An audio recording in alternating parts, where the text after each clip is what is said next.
This is the Misdirected Mark Podcast, a podcast about gaming, game mastering, and entertaining you, our listeners.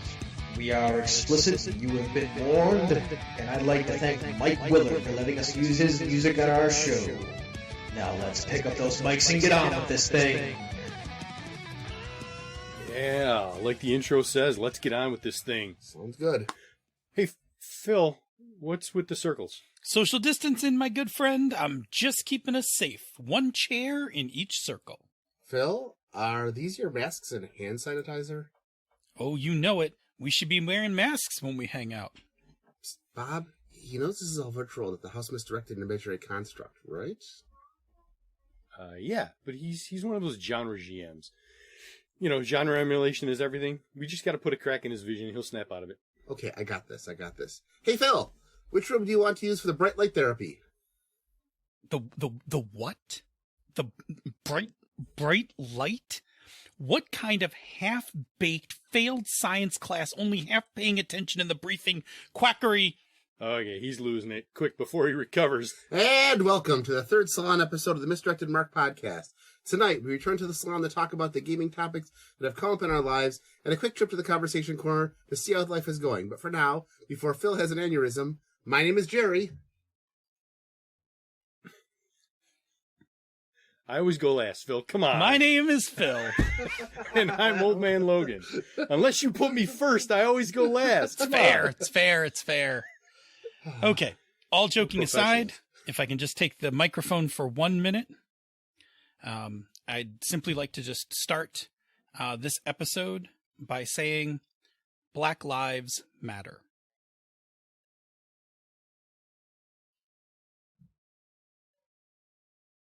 Okay, and welcome to the show. Also, before we get started, it is June, so happy Pride Month. I'll use the word happy as best as I can. Happy Pride Month. And also important to remember that Stonewall was a riot. So, you know, 'tis the season. Anyway, we're going to get started by first talking about how we're doing. And I will say that I've had a rough couple days. I haven't slept very well. I've had a lot of staying off of social media. If you follow me on Twitter, you probably know that.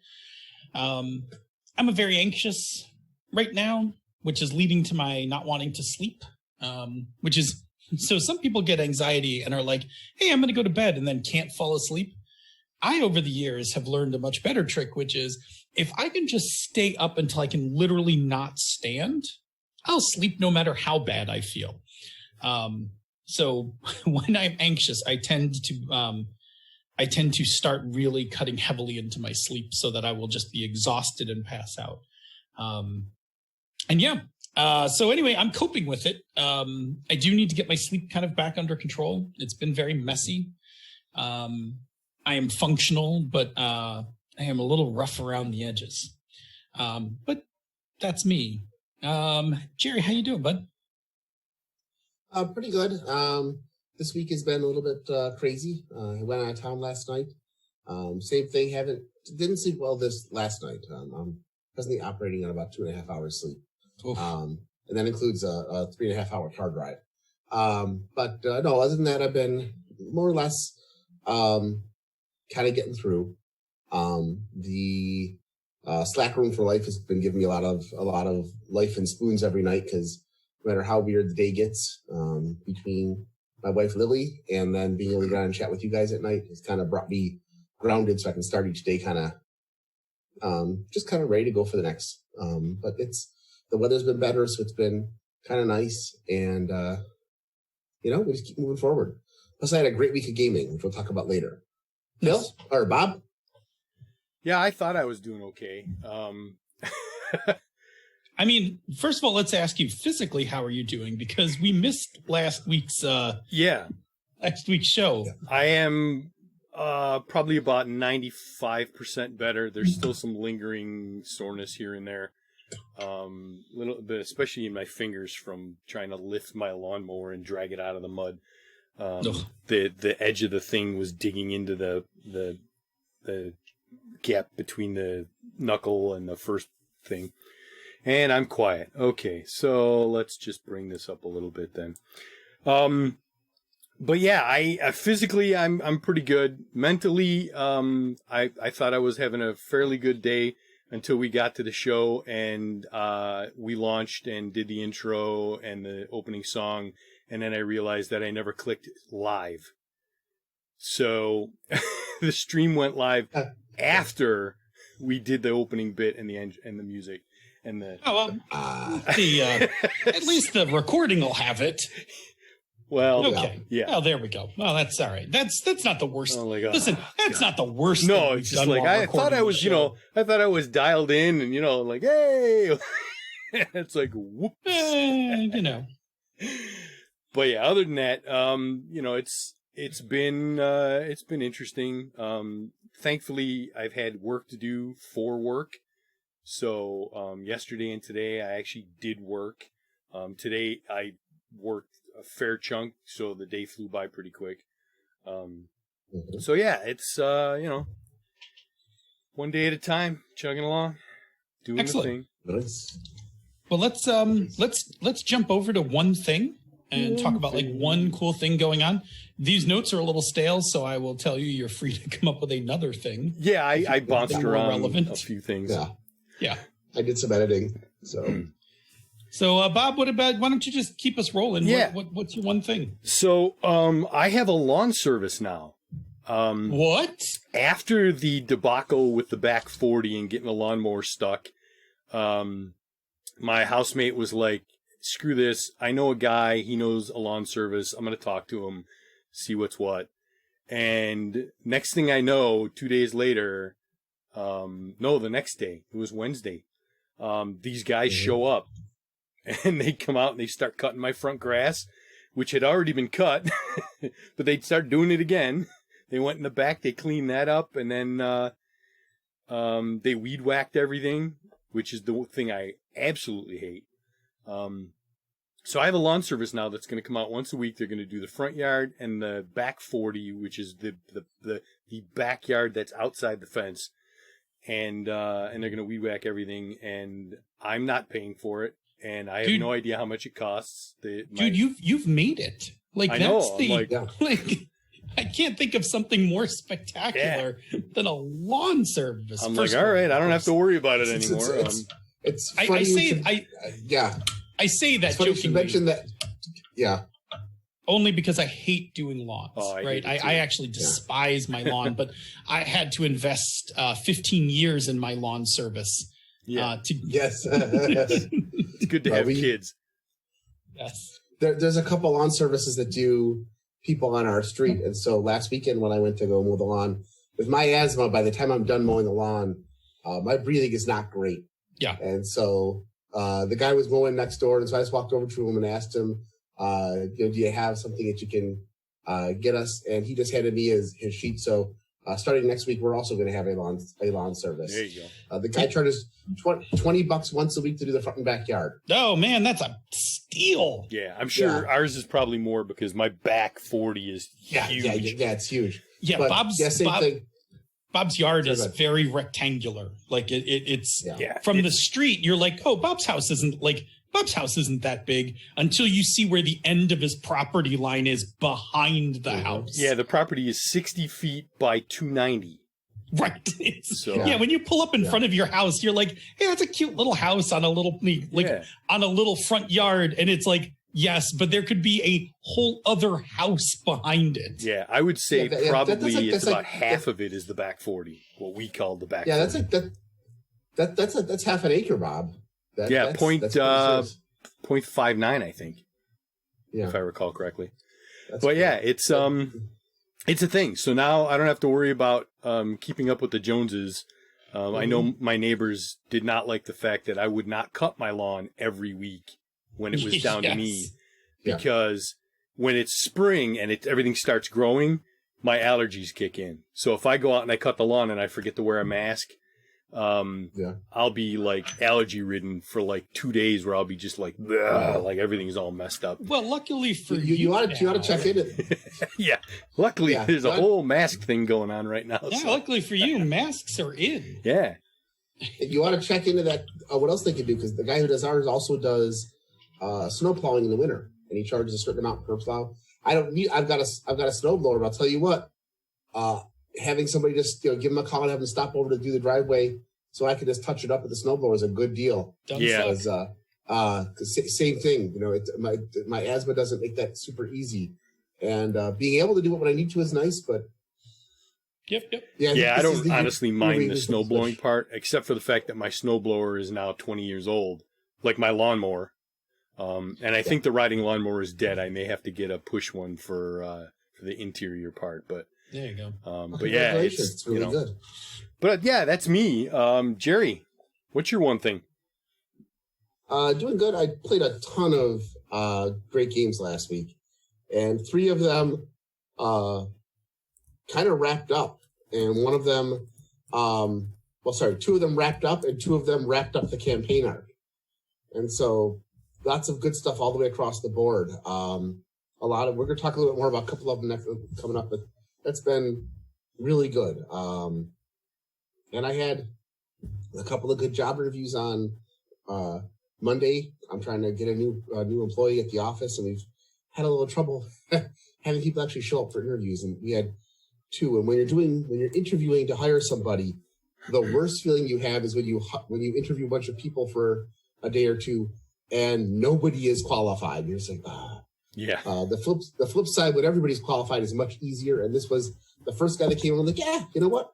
He's already the bar to beat. And then we had another person, and each person that came in kept pushing the bar a little higher. So it was really good to have that feeling when you're not feeling like, I've done job interviews where I've looked to hire somebody, and I've gone out of town and rented a hotel room conference room for a couple of days, and interviewed 10 people, and I'm like, no, I wouldn't hire any of these people. Either they're not qualified, or I wouldn't trust them to, or they show up to a job interview for a sales position, and they've got mud and fertilizer still stuck in their hair, and or they come drunk. I've had drunks show. Oh my God! Why would you? Oh my God! That's mind-boggling. You'd be amazed at the kind of.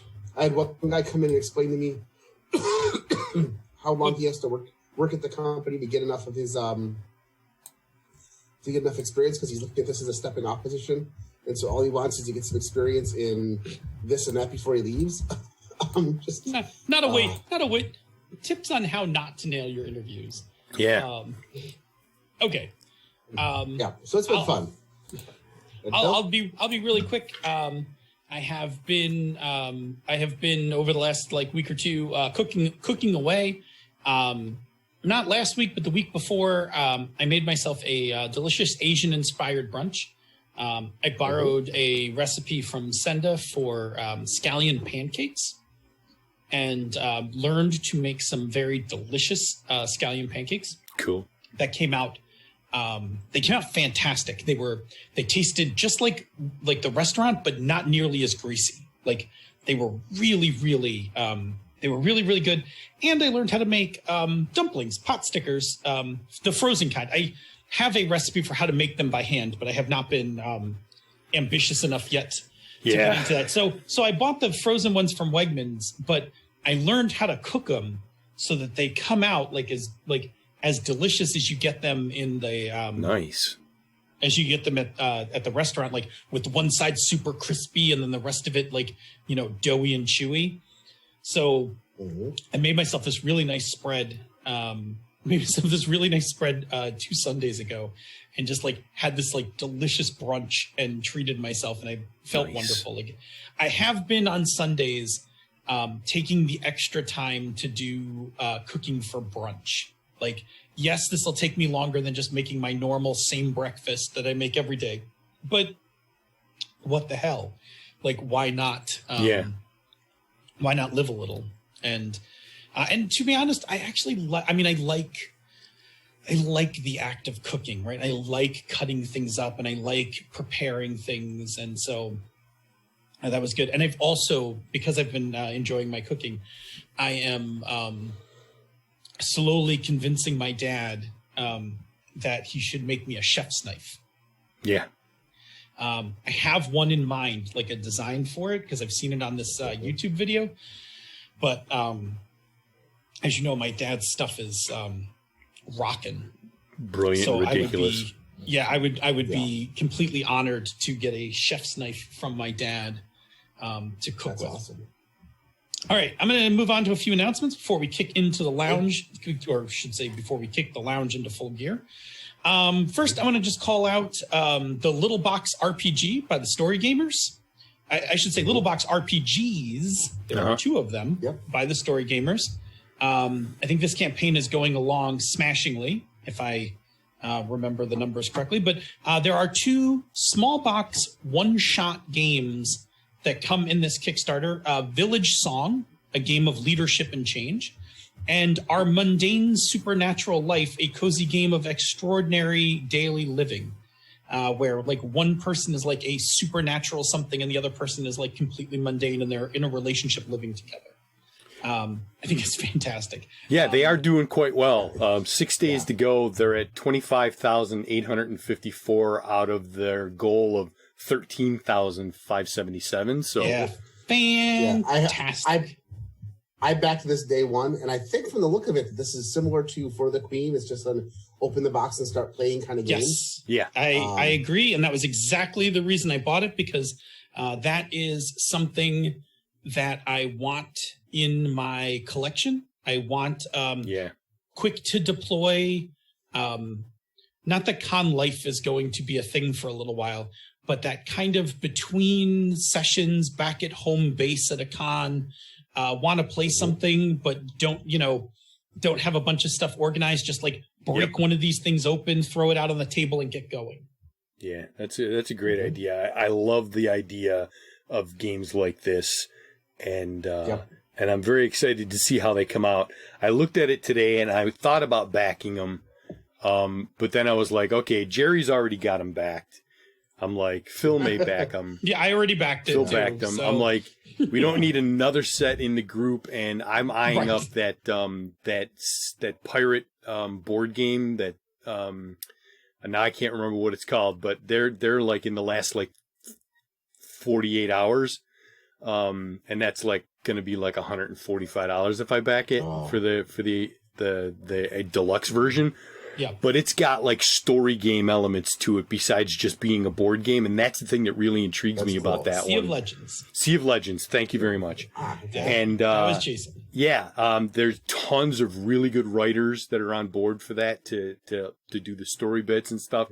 And I'm like, that for me for $145, that's worth the interesting aspects of it, and it's something different that we don't already have in the plethora of board games. So I'm looking forward to that one, and I'm probably going to back it. I will bring up another... Oh. Go ahead. I have three more I want to just mention real quick. Railroad Inc. is available on Kickstarter. This is a game that we've played a couple times. I bought it last year after Mo showed it to us at Origins. It's a dice rolling game where you're all trying to build railroads. It's very quick, plays quickly. They have a new edition coming out that adds on to the existing one. And it's got 21 hours left to go, so it's called the Railroad Inc. Challenge. There is Alice is Missing, which is a silent role-playing game where all the players communicate using text messages. Yes. I've also backed that one. That looks really interesting, where you're all just telling a story. It reminds me of, and I can't remember the name of the creepypasta, but the one where everybody's trying to find their friend who got devoured by the Mimic House that came out, that was running around back in like 2002. That one looks good, and I understand from what I've heard that Cool Mini or Not is going to be doing a Masters of the Universe. I think I heard about that. Yeah.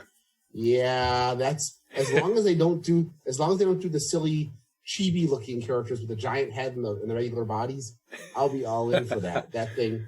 That sounds amazing. So, Phil, you had another one you wanted to add on? I do, because it starts. So it starts tonight, which means that if you're listening to the recording, we're already underway. But fear not, you'll be able to catch up with us.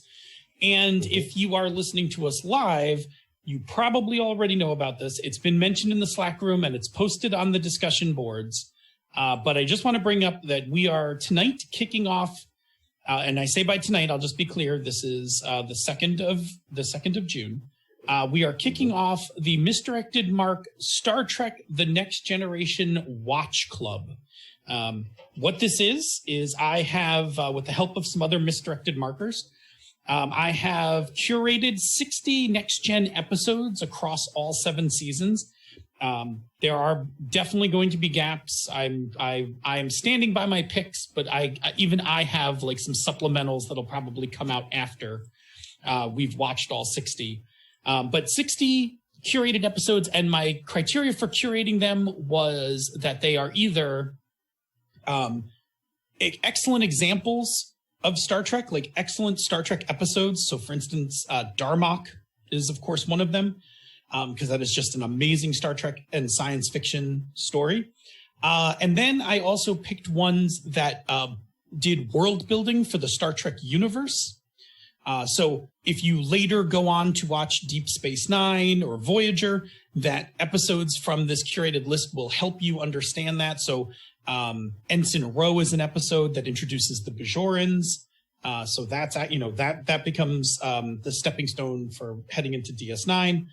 And then I picked other ones that you kind of need in order to understand the other good episodes. So there are some season 1 and 2 episodes that I wasn't thrilled I put in, but I put them in because if you don't see them, other episodes don't make sense. Like season 1's data lore, which again, I'm not going to spoil, but you need to see data lore to understand several other episodes, several much better episodes down the line. But I've curated them, and once a week, we are going to do on Tuesday nights at 11:30 Eastern, 11:30 p.m. Eastern. I know it's late. You night owls can stay with us. And you Central and West Coasters, I'm tipping my hat to you. But we're going to do a watch party, the Netflix watch party for specific episodes. I've picked specific episodes. Sometimes they are part 1 and part 2 episodes, but I've picked specific episodes to do watch parties for. And then in addition, for the other episodes for each week, we will have discussions on our discussion boards. We have a topic going, and I will each day post a episode and then open it up for people to talk about, so that we can kind of talk about people's feelings about the episodes. We're not going to be spoiling, because there'll be people who have not watched Star Trek before, who are watching these for the first time. But ultimately, my goal is to kind of give you a tour de force through the 7 seasons of Next Gen, selfishly, so that later when I want to run a Star Trek, the Star Trek Adventures game, there'll be a whole bunch of people who will be familiar with Star Trek that weren't, that could also now partake in that game.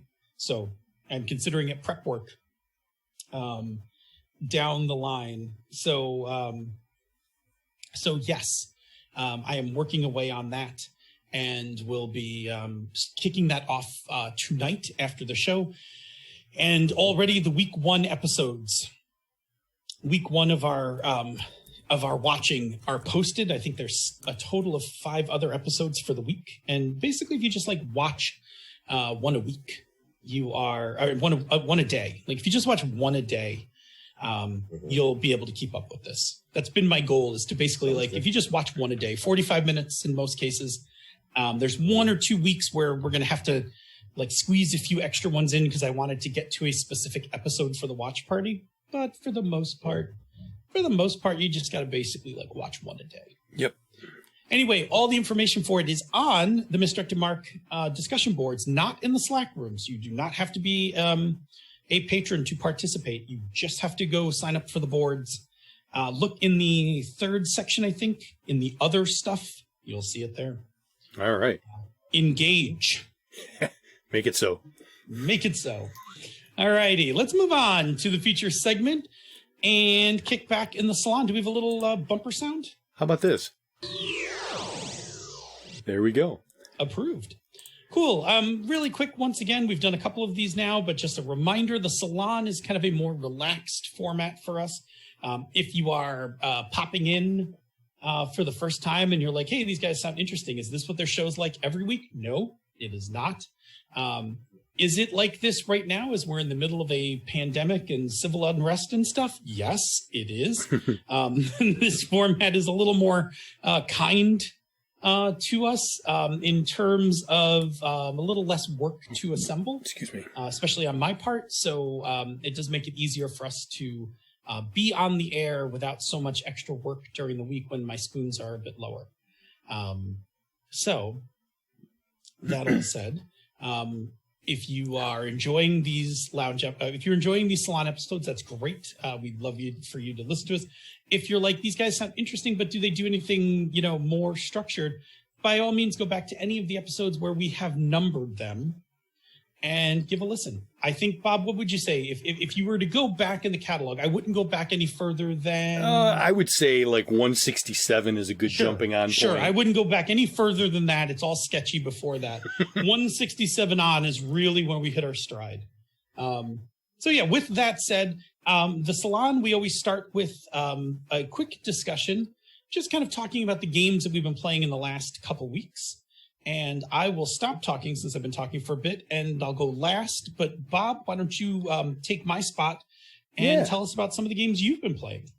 So I continue to play Minecraft both on the shared Misdirected Mark server and the solo instances using the same pack. I'm also continuing to play Mahjong on the app on my PC, and for RPGs, this past week specifically, were the DCC game on Thursday, the end of our Scum and Villainy campaign on Wednesday, our Eberron campaign on Friday, and then Forbidden Lands on Sunday, which all of them were really good. Had a really good time. So lots of good gaming going on in my past week. Very good stuff. Nice. How about you, Jared? You've been playing a whole bunch of stuff. What have you been playing? Well, this past week was my week of gaming when a lot of my games all line up. So last Monday we did the one shot for Uncharted Worlds on the FM Gamers, and that was Lana Smith's basically Fast and Furious meets Voltron meets Teenagers from Outer Space. It was the wild and wacky transforming robot mecha racing game. That was just a lot of fun. It was very goofy and off the end. And last night we rolled up our characters for what starts next Monday, which is Masks. Jesse is going to be running Doc Bellandrome is going to be running a kind of an homage to the Legion of Superheroes. So that should be fun. That's banging, man. I mean, first of all, Jesse's knowledge of comic books is immense. Like, yes, that should be a really enjoyable time, and people will get to watch that, no less. Yeah, I'll post some more links as we get closer. It's going to be a lot of fun. We've got some very interesting characters, and in true, if you have not listened to FM Gamers play mostly silly games right now until we get back to Planescape. So expect a silly version of Legion of Superheroes where we have things like Passive Aggressive Man and Sarcastic Lass and not Passive Aggressive, Aggressively Passionate Man. And not in a romantic sense. But it's gonna be a lot of fun. And then on Wednesday we did our end of Scum and Villainy, which was amazing and heartfelt and really pointed out a lot of things that made it work really well. On Thursday, we kind of got to the end of a campaign arc for DCC. On Friday, we had a very interesting end of a campaign arc for D&D 5th Edition Eberron, which I'll be discussing later on. And then I've been playing a lot of Marvel Strike Force because I'm part of the Knights of the Night podcast group, and we got a bunch of new players in, and it's been a lot of fun with them because, as I mentioned before, we have a lot of new players who got kind of kicked out of other groups for being new players. There's a lot of competitive teams out there, and by hook, by crook, or just by wandering into us, they kind of joined our group, and so we have a bunch of super experienced players with really high level teams, and then a bunch of people are just coming in, and we don't care if we lose these inter-team competitions. So there's a lot of like group building and okay, hey, we're going to take a bunch of stuff that benefits the new guys and doesn't give the experienced players much. And really kind of, I realize that's because a lot of the people in there are role players. And so the idea of you do what's good for the team, not what's good for your own character, makes a huge difference. And of course, Minecraft I'll talk about later because the metropolis has grown. It is now impossible to see all of the town that Bob and I built from any one location. You can't even see half of it anymore. It's huge. So anyway, how about you, Phil? Yep, I've been pretty much on all of my regular rotation of games. So I've got let's see, I did the final character building session for Icons, which was really good, and kind of taught me a little lesson, which I think it might be the thing I'm going to talk about. I'm going to talk about tonight. But I have now 3 supers, and we have a comic book name because we kind of adopted a very kind of meta description for our game. So this is the Hit Squad, HIT being the Halcyon Institute of Technology. So this is university sponsored superheroes, the Hit Squad. So we did the end of the character creation for that. Played some Call of Cthulhu. That was good. I talked a little bit about that, I think, on a Pandas a week or 2 ago about taking the hook, because sometimes published games don't make it easy for the GM, and players can do a real solid for their GM to just take the hook and not fight it. Yep. I think Jerry knows what I'm talking about on that one. I'm going to talk about that too. Oh, good. Let's see. Then I did some Forbidden Lands. That game, excellent as always. We're like session 23, and we are just on the verge. Actually, we're not on the verge. Everything I set up everything for the beginning of the campaign arc, and the players are like, yes, that is very interesting. But winter's coming and we don't really want to travel. Like, we really don't want to travel that far from home in the winter. So we'll hold off to do that thing in the spring. Yeah. And we're going to go do this side quest in the winter. And I was like, okay, like, that's fine. Like, you guys can wait till spring to go make that journey. So we will. And then lastly, you had mentioned, I think both of you had mentioned, we played DCC and we finished. We had the epic conclusion to our first level module, The One Who Watches From Below.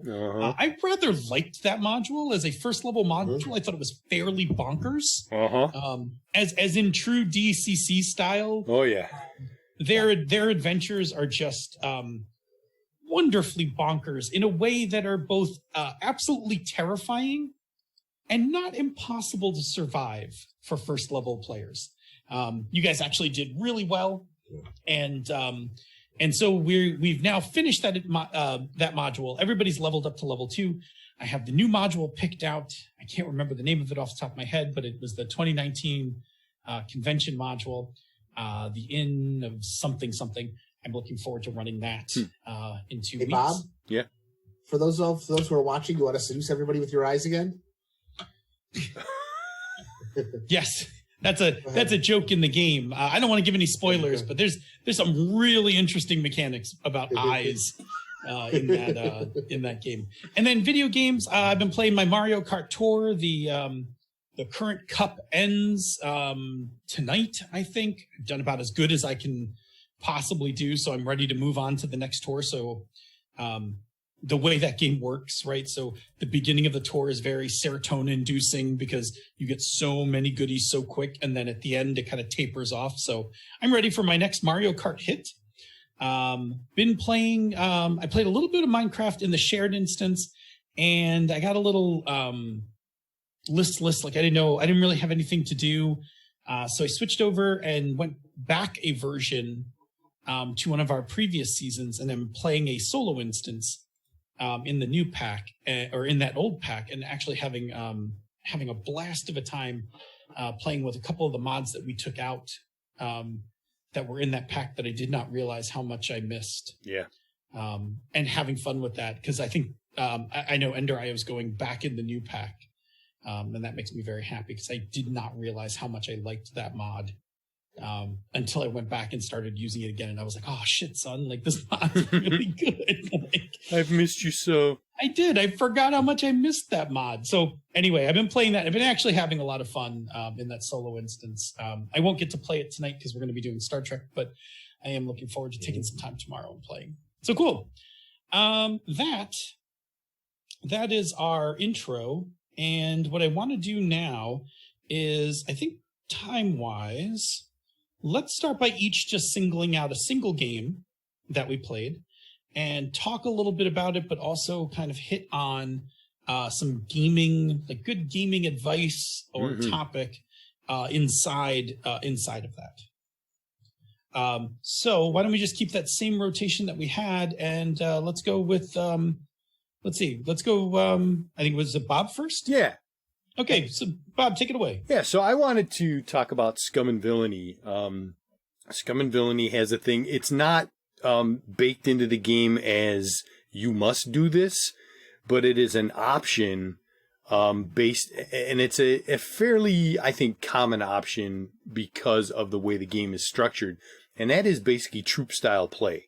When you have a character in a session that gets stressed out, or when they indulge their vice and they overdo it, they basically they have the option. The player has the option of going, I'm going to disappear for a couple weeks, and you know, you don't know where I am. I'm off doing something. I'm recuperating. I'm doing whatever. So essentially, that character's gone.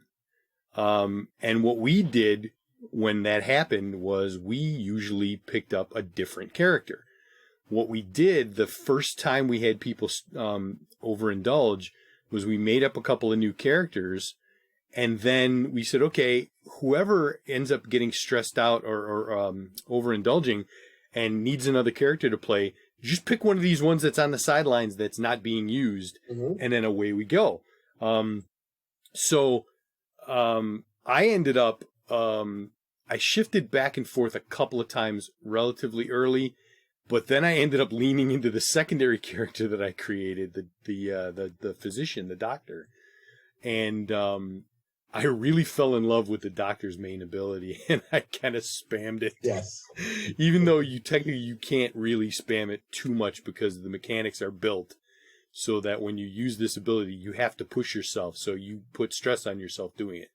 But I could use it like without any other stress happening. I could do it at least 3 times during the course of a session. So, tell them what it is. Describe it for us. So what this ability is, it's called I'm a doctor, not a ... And what you do is you describe how you're using a different ability, but you're using your doctor role for the role for whatever you're doing, but you're basing it off of a different thing that you learned in some other instance where somebody else showed you how to do something, or you learned how to do something else. So it's like I'm getting ready to go in on a mission, and it's like, we're pinned down and there's a firefight, and I need to pull my blaster out and shoot. And it's like, well, I'm a doctor, not a soldier, but this one time I was working with the military during my service, and we got pinned down similar to this, and I had a really good sharpshooter show me how to use blaster for best effect, like, and I gave him a little backstory. And so I would do that all the time and do something and just get to use my doctor role for it because of that ability. Very cool thing. But I digress. The whole point is, when you've got a stable of characters and you specifically have an instance where the character that you've been playing cannot play the next session because they're out of commission for a while, and you're picking somebody else up, this gives you a great opportunity to flex your role-playing muscles. Like, you've been zoned in on this one character, and you're like, I'm this, mechanic, and I'm, a xenomorph, and I'm waddling around the deck on 3 legs with 3 arms, and I'm like, and I'm doing all kinds of mechanic-y stuff, and all of a sudden it's like, I'm this elderly human doctor who's got military background and all these, secret things that he learned. and it's like a completely different character to play. So we had quite a few times. Drew Smith, Secret Weapon of the Show, got the opportunity to play an Urbot that we had as an NPC. Chris was like, "Hey, why don't you play Kui the Urbot?" And he's like, "Oh, that'd be awesome." So he played Kui for a session, and he had a lot of fun with it. It was a great time. So I like the idea, depending on the game, but I like the idea of troop style play in that respect, that it gives you those opportunities during the course of one gaming campaign to flex different muscles. And it's much, I think it's a different way to go about it, but it's similar in some respects to me to when the GM is like, "Hey, play this NPC for the scene for me. Like, I don't really have anything defined. Just jump in and just play this NPC for me," you know? I also like it in the idea that it allows you, for games that have roles or niches, it allows you to spread out and have those things. Like, for instance, Star Trek Adventures has a thing where you make your character who's like a senior bridge officer. But if for some reason, like, let's say you're playing, like, let's say you're the doctor, right?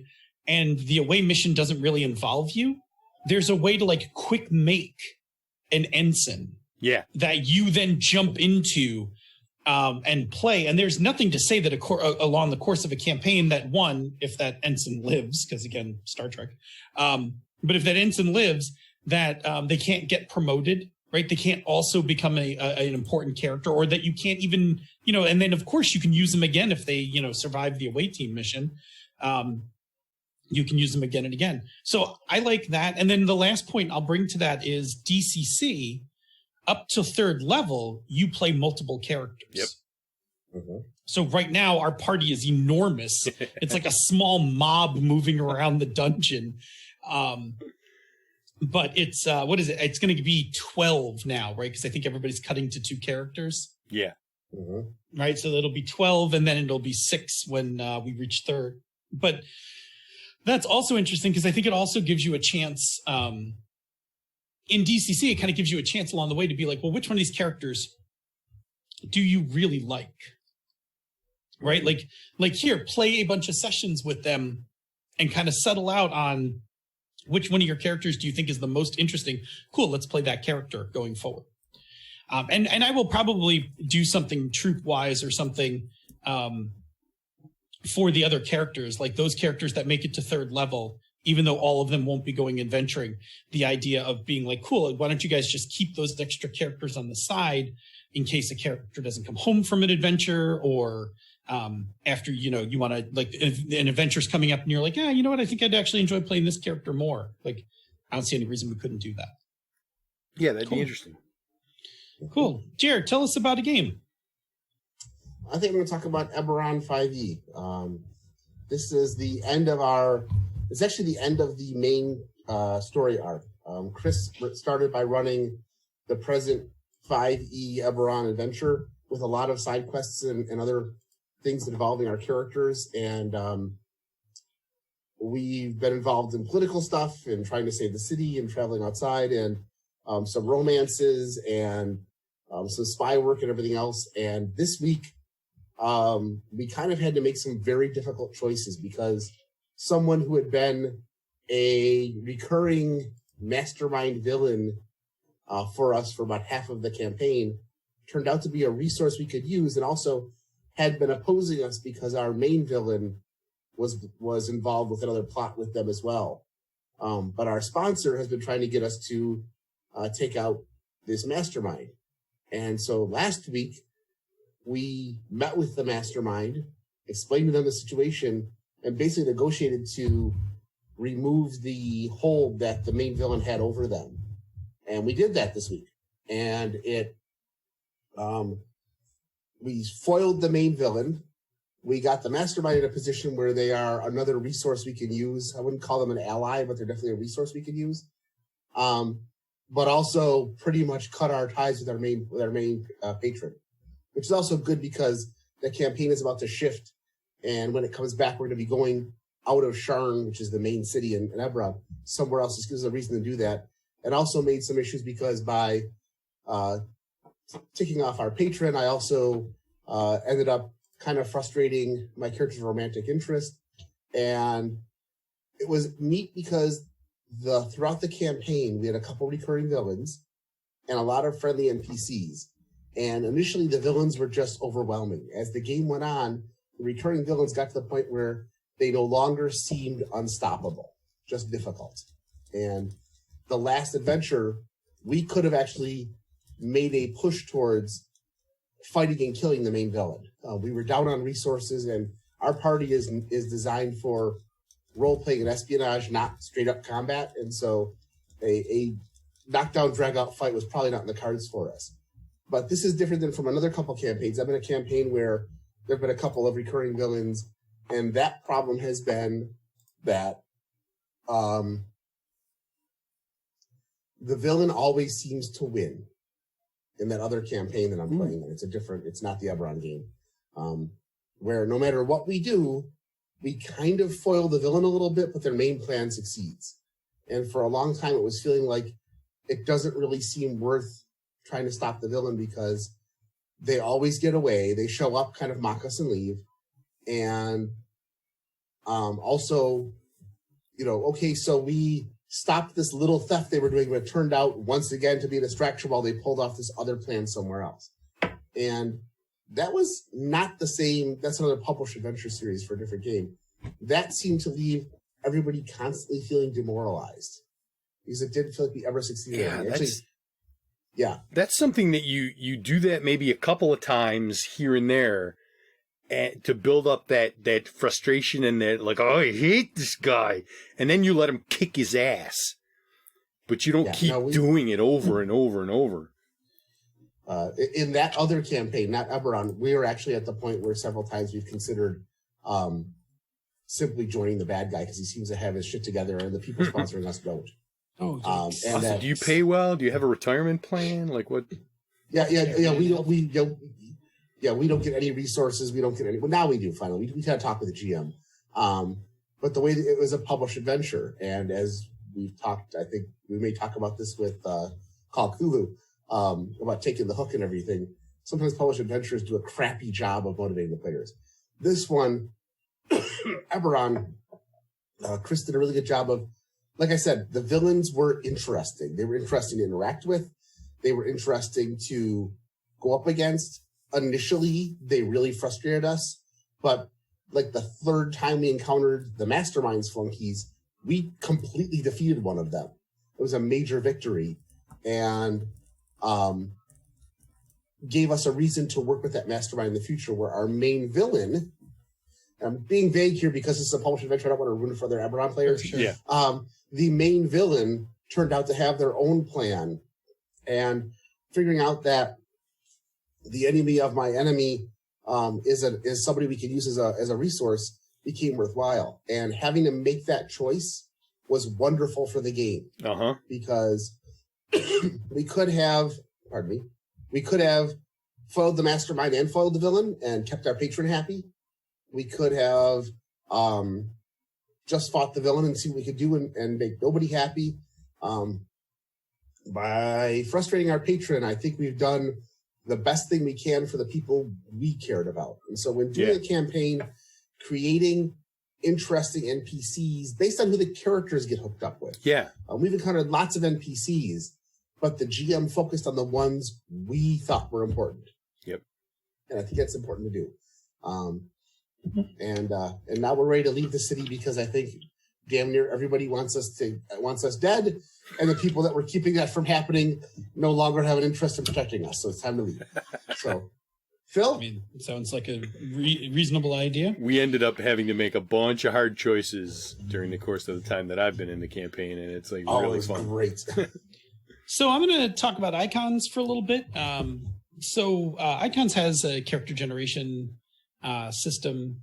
There's a lot of, I think we talked about this before, there's a lot of fate DNA baked into Icons, which I'm very okay with. I don't have a problem with it. It makes the game a little easier for me to grok.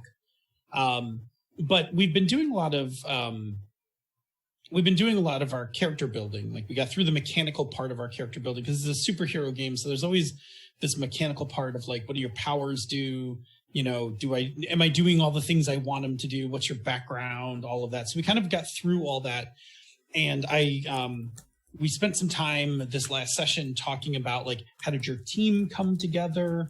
Like, why are you a super team? What happened? And we did some cool world building right before we made the characters a few sessions ago, where this big invasion by these aliens, the Kel, they invade Halcyon City because we're using our, I think I've mentioned this before, we're using our old Mask City to play Game of Icons in. And it was fun. We developed this whole backstory that, because we were talking about it in a very meta way. We were talking about it like, okay, if you're reading this comic, like, how did these guys get their own series after the mini-series, the Cosmic Invasion mini-series ends? And I think Tony was like, oh, yeah, our characters were just like a 2-page thing in one of the issues, but fans really took to it, so it got spun off into its own series. And I was like, yeah, that's awesome.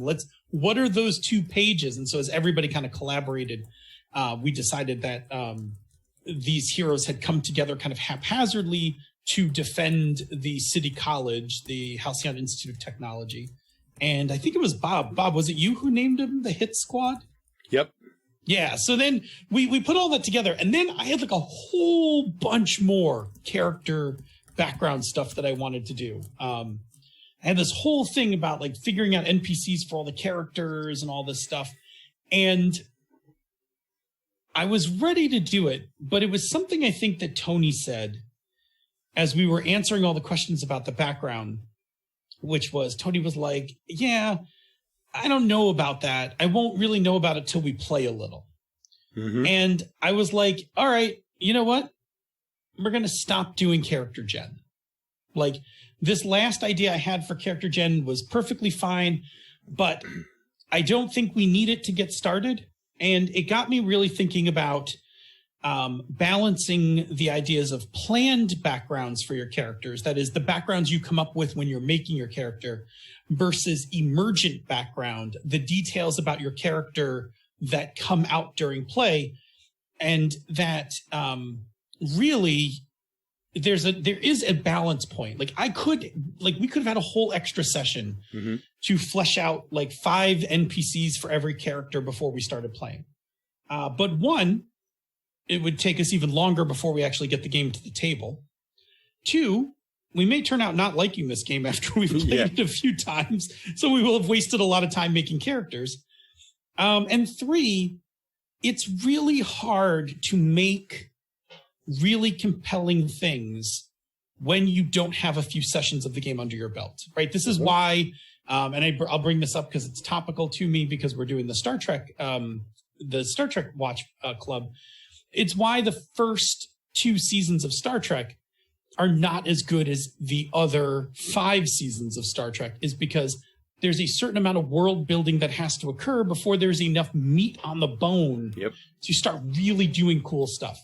And so it was Tony's statement that got me really into thinking about, like, yes, I need to stop planning background stuff, and I need to start creating this game to create the possibility of emergent backgrounds, and just use leading questions to make emergent background discoveries. So having a villain appear and being like, oh, cool, who fought this villain last? Right? Who's the last person to fight this villain? How did that fight go? Cool. Now we have a piece of background that we can use, and then we can keep playing. And so I really like this idea that there's a need for enough background for characters so that players are comfortable playing their character, and that the GM is comfortable enough understanding the character so that they can make motivations and stories and things like that.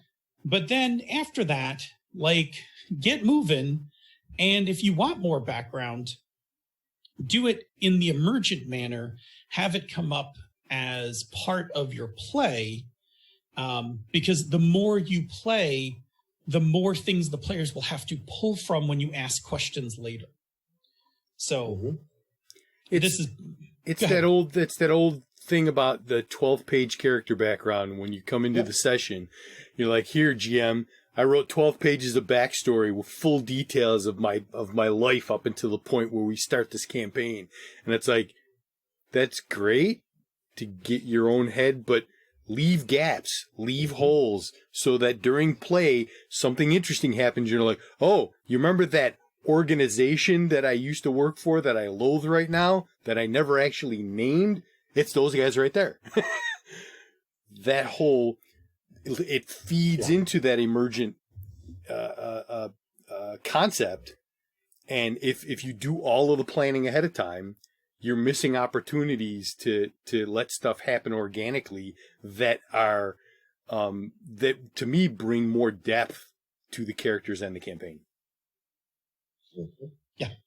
Yeah. I like, it would have been, sure, it would have been nice to have, 15 NPCs to play with before we started the game, but not super necessary. If I just employ the right leading questions, I'll be able to create all those NPCs in a couple sessions just by poking you guys with certain questions, having you answer them and play off of it, which is also super fun for me because, again, as a GM who likes improv play, I enjoy the challenge of asking the question, like, who fought this guy last and what happened? And then hearing the answer and being like, cool, I need to fold that into this session like this second to make some sort of witty saying or, or some motivation or something. And for me, that's just a fun challenge, right? That's just, that's for me as a GM, that's a thing I derive enjoyment from. So you get an extra little bonus in this campaign too, because my character started off as a villain. Yes. And is now becoming a hero. So we get that whole extra added twist. Oh, who fought this villain before?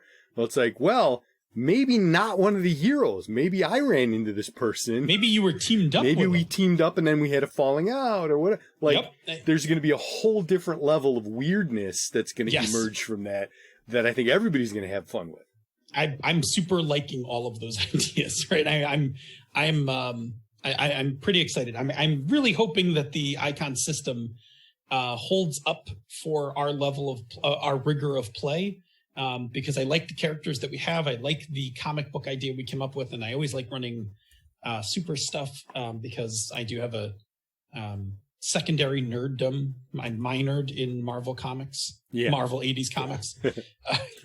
Well, I think when you talk about backgrounds, and we mentioned this before, what was brought up about not leaving room for other characters and that sort of thing is one of the big issues. I think it's one of the things that Ryan's background cards do a good job of bringing characters in.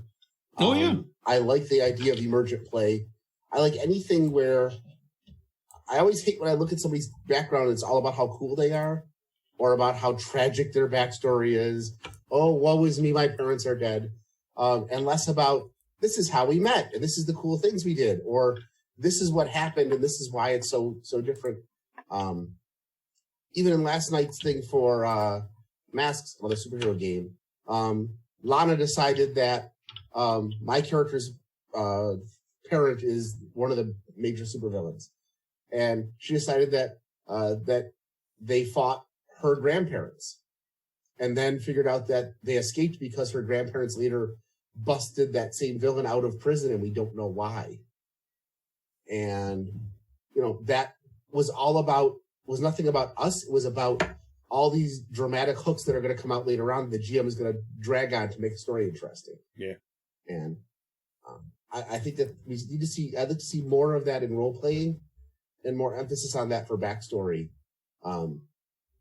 as opposed to I'm the son of a dragon and a vampire. Ooh, that kind of stuff. Or orcs wiped out my entire family, and I've been living by myself for a while. And I don't care. Give me something about it. Now, orcs wiped out my entire family, and another tribe of orcs rescued me and raised me. Now we got a story. Yeah. I grew up being raised by the people that killed my family, and now I'm torn between loving one and hating the other. I'm like, I'm all for that. That's drama. Let's go for it. Yeah. Yeah. All righty, good. So that's our topics from the games that we played. Why don't we get ready to take a break and engage chat room? But first, Bob, I know a show that I rather like that is recorded on Mondays and released on Mondays that always makes me as happy as a panda with way too much bamboo. What is that? What is that show?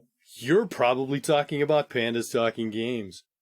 Phil and Sen to answer your questions about RPGs from the perspective of one-shots and campaigns, or sometimes from just two different perspectives. With some panda silliness involved. If you listen to it, you will love it. Trust us. It's not just rumor. It's not just supposition, innuendo. If you listen, you will love it. You will love us. Yeah, that's scientific fact, man. Yep. That is fact. Sweet. Cool. Let's what's our chat room up to tonight? Yeah, so I had to warn Senda because the She-Ra chant came out in the chat room because Avi the Jackal jumped in and he said, "Oh, Bob, you liked Voltron, so you should probably watch She-Ra." And I'm like, "All right, I'll bump it up the list a little higher." And Yes. Senda's like, "Maybe you'll listen to him." And I'm like, "Hey, you got to understand. If someone starts to hammer on me about something, it starts to whittle my interest." So what you have to do if you want Bob to do something is say, "Hey, it's really good. I think you'll enjoy it." Maybe have someone else back you up on it, and then just kind of leave it. Every once in a while, maybe somebody, But if you sit there and every other day, "Did you watch She-Ra yet? Did you watch She-Ra yet?" I had a guy at work that was like, "Did you watch The Expanse yet?" Every day, "Did you watch The Expanse yet?" I'm like, you know what? I may never watch it. It's like, if you go full Titanic cult on me, I will burn you. So now that warning has been put in play, Senda also talked about her in-person group when there was still in-person stuff going on. They played a game called Yes, which is very much about multiple characters and passing things around. And she said it makes them super flexible for passing characters around and really, really good at focusing on story as well as characters. The full direction and how things merge together and stuff. It's that kind of play is very intriguing. I would like to play that particular game at some point, but yeah, the whole multiple character thing and passing, especially passing characters around to let other people have a chance to have some input into where the character goes. Very interesting stuff. So cool. Good. And Ange made a comment that when you talk about like the detailed backstories and leaving gaps, always leave gaps to fit in the other PCs. Mm-hmm. It usually annoys her about those long backgrounds that leave no room to meld in with the other PCs. It's like, it's great if you leave gaps, but if all your gaps are, personal stuff or like things that the other NPCs have no place, or the other PCs have no place to go together, you're missing huge opportunities. Because anything that helps the group of player characters at the table mesh together and blend, that's gold right there. You need more of that. Yeah, I totally. We saw that too. Yeah. I had a player one time who did a backstory, and his backstory was all about his weird, tragic background, and then how he came upon the players and they were being overrun by bandits, and he came in and saved them. And I'm like, I'm just going to say no to the whole thing. Yep. Go with a new background. You basically came in and saved the party. That's not, nobody's going to want to see that. Do something cool. So cool stuff. Any other topics popping out of there? I think we're good for the time being. Nice. All right, good. Well, then our next segment of this, which will take just a little bit of a We'll take just a little bit of a dive into, and also relate this a bit to gaming, is to talk about some of the media that we've been consuming. Bob, what you been watching?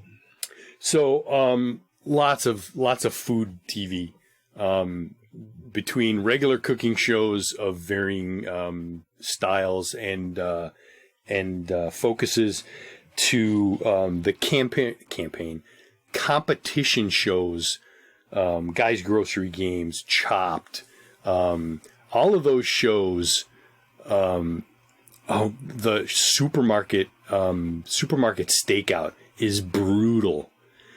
And the thing that these things all have in common is that you get thrown into the pot and you have to be creative on the fly, and sometimes super on the fly. They give you a thing and say, okay, you need to make a breakfast, but you can only spend $5. And now you have to make a breakfast for these people. You know, like wild, wacky restrictions. Supermarket stakeout is even worse. They meet people as they're coming out of the grocery store and they say, can I buy everything that's in your shopping cart? And they give them money and they take their stuff, and then they look through the bag and go, oh, look, a dog bone, baking powder, roach traps.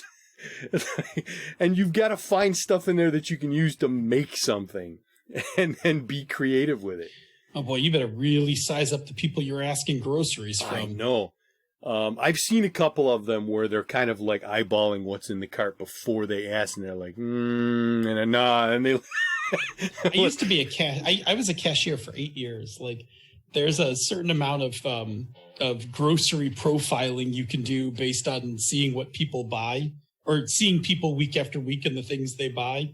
It'd have been interesting to see if I could have picked somebody who's like, I think this person eats pretty healthy. Like, there's probably some staples in here, rather than like the guy who's like, well, I got me 2 whole bags of Hot Pockets. Yeah, I got 2 whole bags of Hot Pockets. The Captain Crunch and some canned peaches. And some extra soft toilet paper and some booty wipes.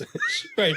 Like, there's a, there's what you call it. You learn a lot about people when you meet them. I used to talk to them like while I was doing their groceries. Yeah. Learned a lot living in a small town, checking people out year after year. Anyway. But yeah, you look at these people and they are put on the spot and have to be creative on the dime. Like, all of a sudden you're my favorite one, honestly, it's brutal and it's a dick move. Guys Grocery Games does this. They say, you two are going to make your stuff, pick the dish that you really want to make, and they pick something that they're really good at. They buy all their ingredients and they get ready to start. And then he goes, okay, switch stations. Now you either have to make the thing that the other person was going to make, even though you're not good at it, or scramble to try and come up with something new with the ingredients that they had. Yep. When you're gaming, there's a lot of similarities to that when you're playing an RPG. You've got to sometimes, on the fly, be creative. And that's a muscle that you can train. That's a skill that you can learn. And these chefs, these cooks, have all learned how to, like, you learn how all the pieces go together and go, okay, well, this is savory and this is sweet and these two things will go together and this and that, so I can do this. And if you practice that every opportunity you can get yourself to the point where somebody can drop something on you in the middle of an RPG session and you can be like, ooh, what am I going to do? Oh, okay, I know what I'm going to do with that. And bam, you can interject something really fun into the game on the spur of the moment and make it more fun, make it more deep, whatever. And it's something I think that it's not easy for some people, but it is something that you can learn to do. And I think if you practice being creative, that's why I think like backstory cards or It's Not My Fault. I think these are things that you should, if you're a role player, you should dig these things out every once in a while, draw a couple of cards and be like, how am I putting these together? And just it's a fun test those muscles, flex those skills. Rory story cubes. I have a whole bunch of different things like that that I've picked up over the last couple of years, just so that, if I'm ever stuck for something, not in the middle of a game session or whatever, like, if I feel like I want to sit down and write a story, I can just grab a couple of things and go, oh, let me just and try something here. So try practicing that stuff.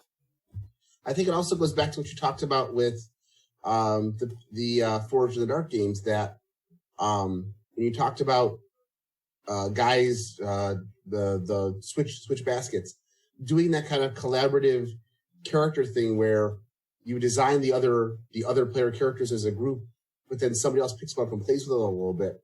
Sometimes you get a chance to play a character that you wouldn't have normally played.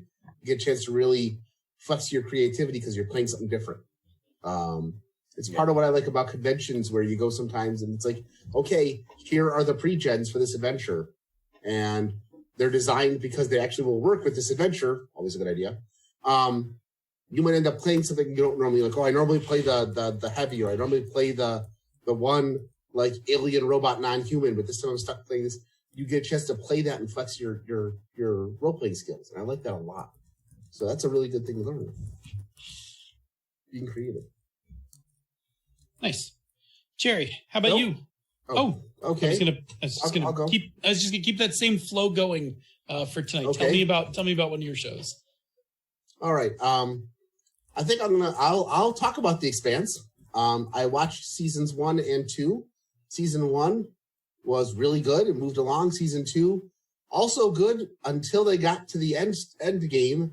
And then they stretched a time-sensitive storyline into way too many episodes and just did not get to the monkey. It's obvious. It was very obvious to anybody who's genre savvy what's going to happen once they get to that end game. And I think they stretched over 2 or 3 episodes. It was supposed to be a time-sensitive kind of, we've only got an hour to do this. And it was like, took more time than the actual time it should have taken. To the point where I was basically just had it on in the background. I'm like, I'm just have this on until we get to the next storyline.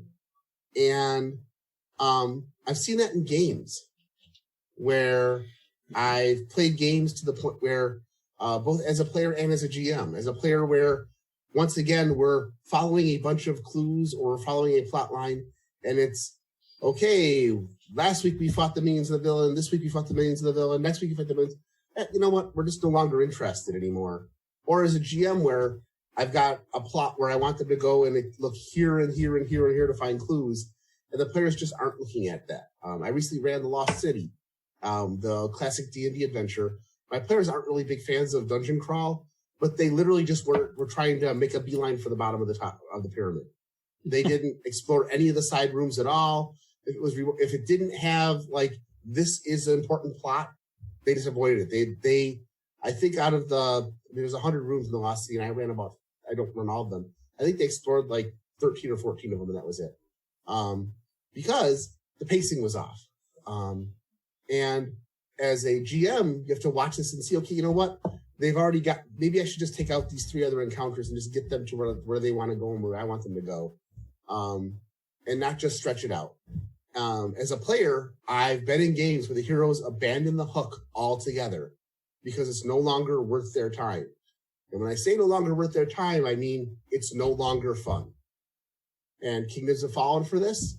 Or even worse, like in the campaign thing, maybe the bad guys have a better deal and they're more interesting. You know, I've watched horror movies where I get to the point where I'm just like, you know what? I just hope the main character dies because they're not interesting. So as a GM or as a player, keep an eye on pacing. If you as a player are having trouble with pacing, talk to your GM about it. You know, hey, this is the 3rd week in a row where we've just been fighting orcs and nothing's really going on. Or, you know, we keep exploring these rooms, there's nothing in them. You know, just because a dungeon has a bunch of empty rooms doesn't mean you have to explore all of them. Pacing in a lot of shows is the same way. When Netflix first was a big thing, there were lots of shows, and Phil and I have had discussions about a couple of shows like this, where it's like, okay, they have 13 episodes to fill. They've got 8 episodes worth of story, and there are some stories which are shorter and longer. These days, we tend to see much more tightly and better written things. Look at that as an advantage, as an example, as a GM, of how to look at your pacing. If your players are having fun talking to everybody in town, great. Let them talk to everybody in town. But if your players are showing no interest in that plot, it's time to pick the pacing up and move them on to something else. So that's what I was looking at. Agreed. And I'm still going to finish watching The Expanse. It's a good show, but I haven't been back to it because it was like they lost my interest for a little while. I'll go back. Instead, I'll be happy I stopped watching The Expanse. I watched a couple extra episodes of She-Ra. There you go. Phil? Yeah, I mean, I will say, one, I think you are, you are very sensitive to plot pacing. Yes. That is a very big pet peeve. If you've listened to Jerry talk about shows and things like that here, or some of us who hang out with them on a daily basis in the chat room or in the Mumble, know that Jerry's very sensitive to plot pacing. I am slightly more tolerant to you. Like, often I fully agree with you, but I'm either just enamored enough with the characters that I'm like, yeah. Like, you're not wrong. I'm okay if they, kind of dragged it along. Like, and it's definitely true. Like, I'm watching, I'm binge watching DS9, and, there are stories that advance larger arcs. Mm-hmm. There are good individual stories. And then sometimes there's just a story where I'm like, eh. And then, it's like, but, they got 20, the network bought 25, shows. Like, you got to make 25 shows. So yeah. I get it.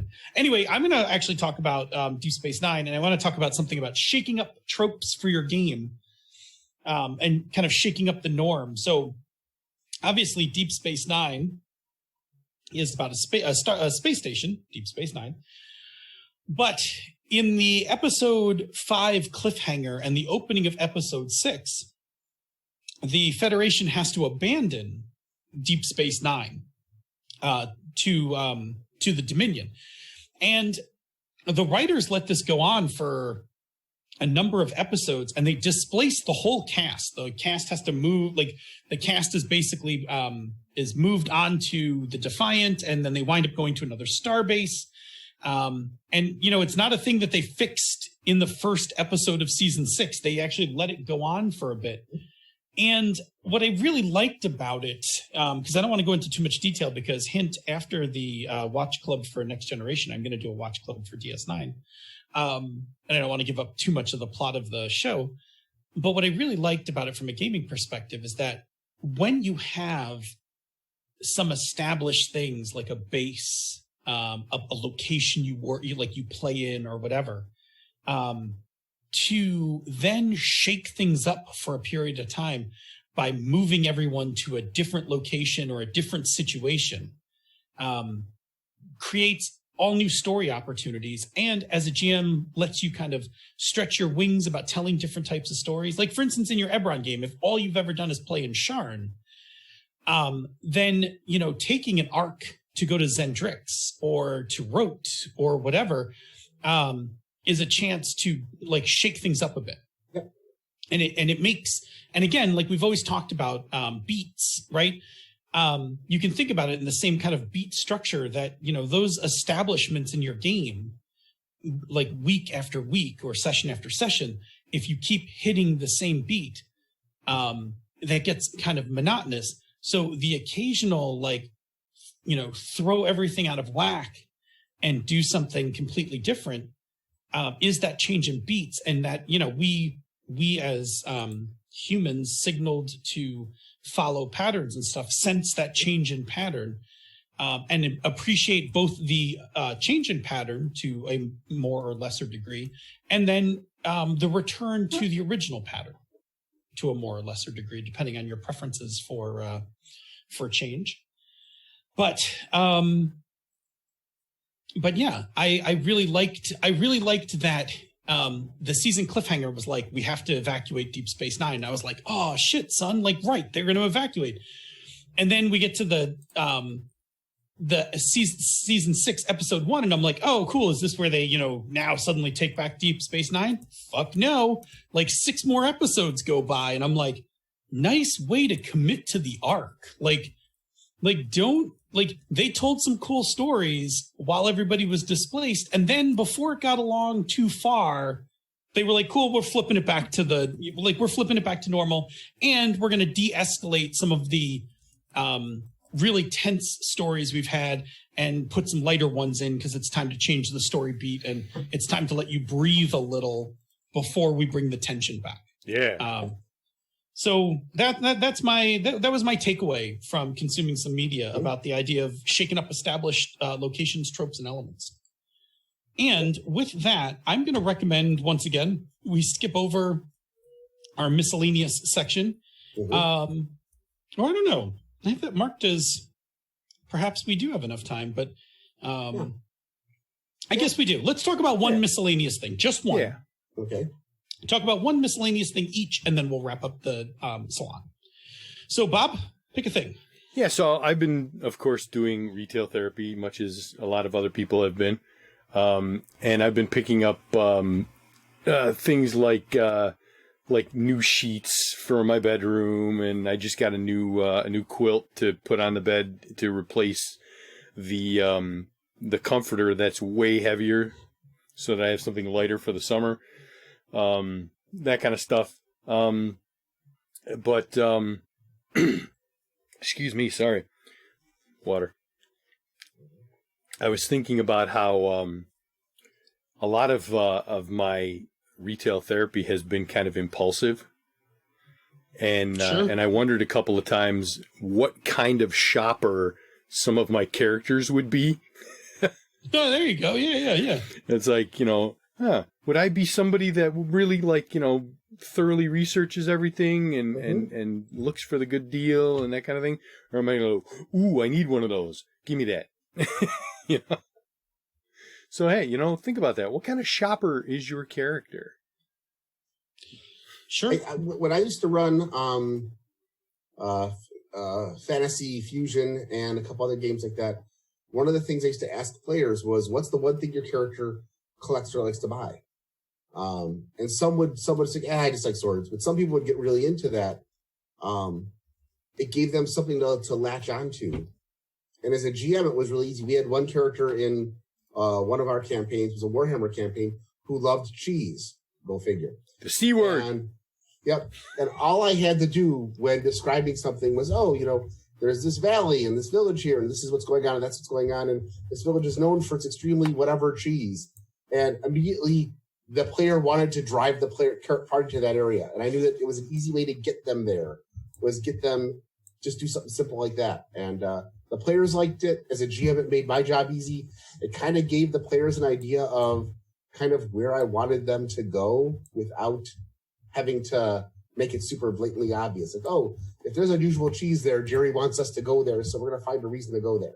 And it's good. I like the idea of what kind of shopper is your character. What do they like to buy?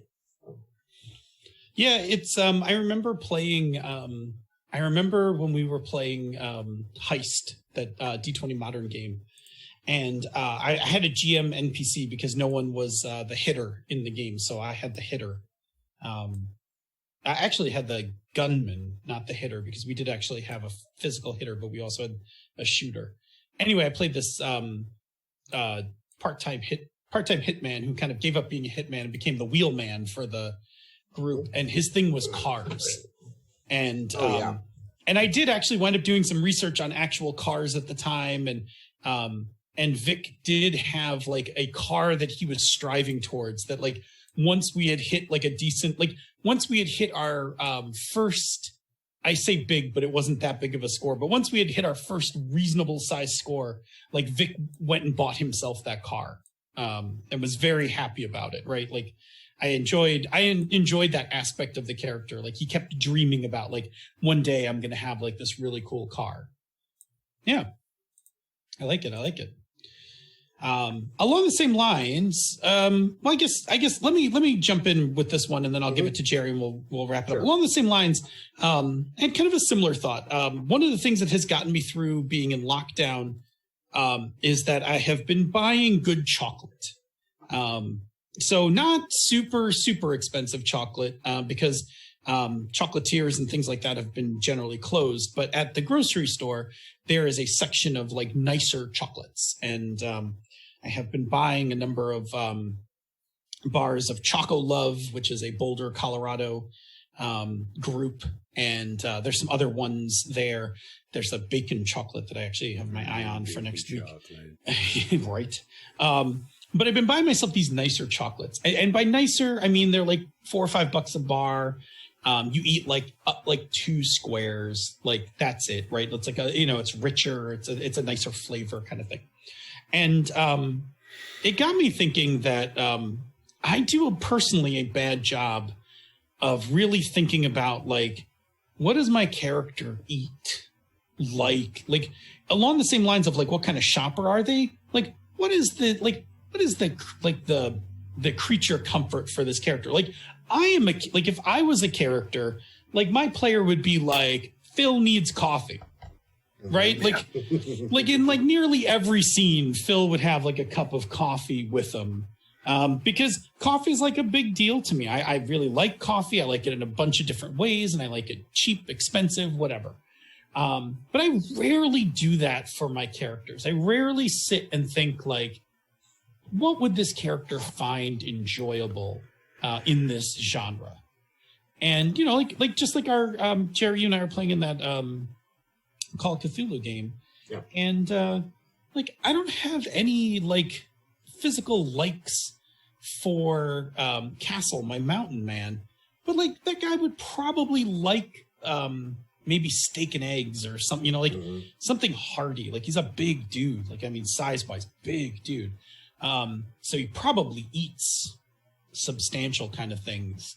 Anyway, like it was one of those things along the same lines as Bob. Like it's definitely a thing that like as you're building out your character, it's a fun kind of thing to build in. And once again, because I'll tie all things back to Star Trek right now, there is almost always a beverage du jour in Star Trek series. Mm-hmm. Right. So Next Gen is best known for Earl Grey. Yep.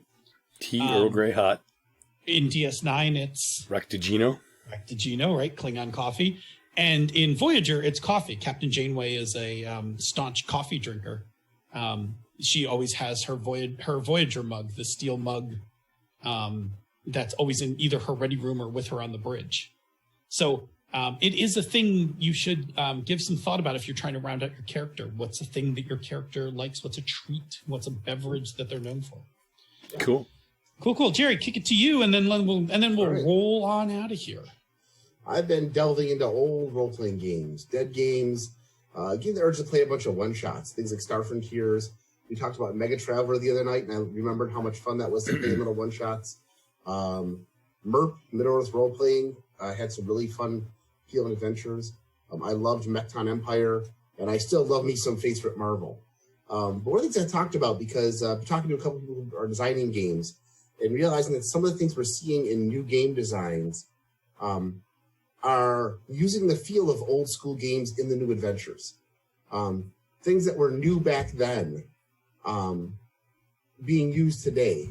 Because when you play a lot of the old games, you realize that they were not always great. They're, you know, a lot of what we remember being great is because we house ruled them or did different things with them because there weren't a lot of rules out then, or there were too many rules. We had to drop some of them. And I've just been seeing that when you look back at an old game and you have nostalgia about it, think about what you liked about it. For Star Frontiers, it was the setting of the game and the fact that your characters were fairly competent right from the beginning. Something that DCC has done very well in that today with Dungeon Crawl Classics, I think they pointed this out last time, that your characters start the game with all of your abilities. You're just not very good at them, but you have everything. And so there's never a question of like waiting till that, you know, level 5 when I finally get, you know, Fireball or whatever. No, you've got your spells, you're just not very good at them yet. Mega Traveler had a lot of cool starship design. Middle-earth role-playing captured the feel of Tolkien, but also had really interesting backgrounds for your characters you can spend points on. And I'm seeing a lot of that coming out today. Favorite Marvel had that universal chart you could use for everything, so you didn't have to worry about special rules for much more than you know, some grappling in that. You could run most of that game based just on that chart. And we're seeing that more and more in new games. So looking back at the old school games, I may not run some of these old games as one-shots, but look at what made them interesting and cool at the time. What really still captures my nostalgia and what to play with them today. Because, you know, as the group that played Gangbusters found out, that just because we had nostalgia for a game doesn't mean it was all that much fun to play today. Yes. So yeah, think about that. There's a There's a fate hack that one could make out of Star Frontiers in a very short amount of time. that would let you play all of the things that you love about Star Frontiers with none of the things that you dislike about Star Frontiers. Very, I gotta say, Sorry, go ahead. I was gonna say, very, very quickly, you could make a very fun sci-fi game out of Star Frontiers with a little bit of fate hacking, and there's already a Savage Star Frontiers supplement. I think Savage Star Frontiers would handle it better, because part of what makes Star Frontiers good was the slight crunchiness of the character design. I don't think Fate would handle. I don't think Fate would capture. Fate would just be about that feel. Fate would just be about being super competent space explorers. But it'd be fun to as extras. The Drallicite stretching. Their trouble aspect of their bad humor, right? Yep. Like those all come in really easily. Yeah. Actually, out of that list, Star Frontiers, Mechton Empire, and Face Rip Marvel are 3 games that, after looking at them, I could probably run a decent story arc without in that system, and they'd still be fun to play with today's sensibilities. Mega Traveler and Merp would have to be the right group of people. But Merp, the new D20 Adventures in Middle Earth captures about 60% of what made Merp really cool back in the day, and other stuff is coming along that makes it work better just as well. So, but yeah, I think there's a lot of good things that work that way. I would very much go back and play a Face Rip. I would very much go back and play a Face Rip game. I have fond memories of it. I haven't played it since I was a kid, but as games go, that game's still pretty solid. I think 2019 is the first time in like 7 years that I haven't run Face Rip at least once. So I'd be happy to run Face Rip for you guys briefly. You just have to pick a power level and go from there. But you're about to play Icons, which is really like Face Rip evolved. So it's like the bastard child of Face Rip and Fate. Yes. Yep. All right.